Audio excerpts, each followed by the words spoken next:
ese partido, gol para la Unión Deportiva.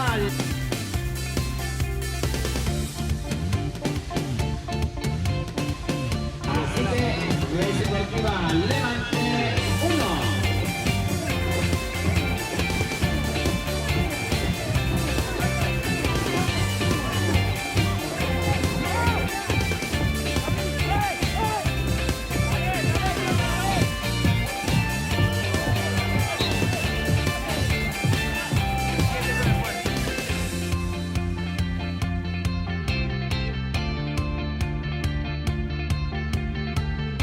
De vuelta de un jugador del Levante, así se...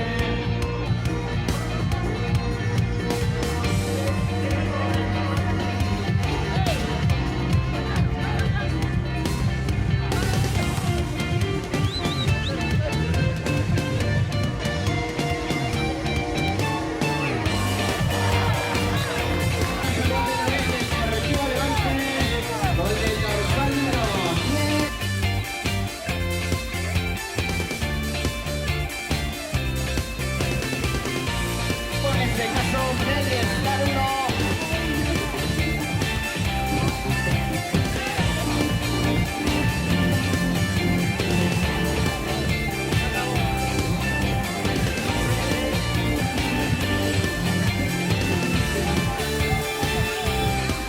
Bueno, pues llegamos al final de este primer periodo. Victoria por un gol a 2 de la Unión Deportiva Levante ante Mediestar.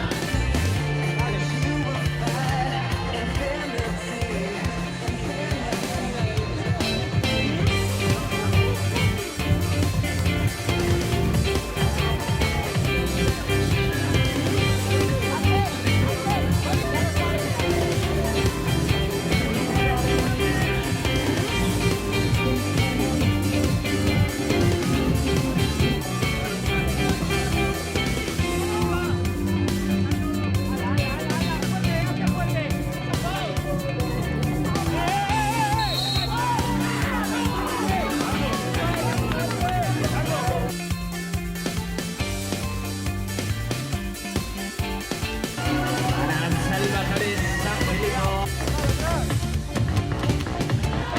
Y para el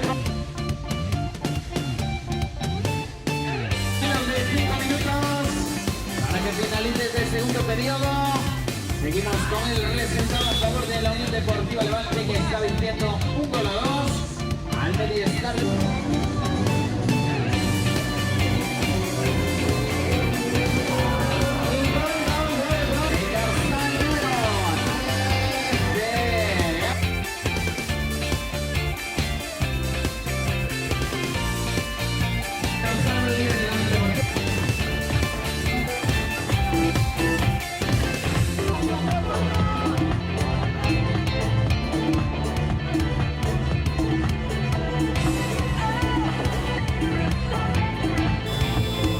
Bueno, pues llegamos al final de este partido, este periodo, mejor dicho, del centro de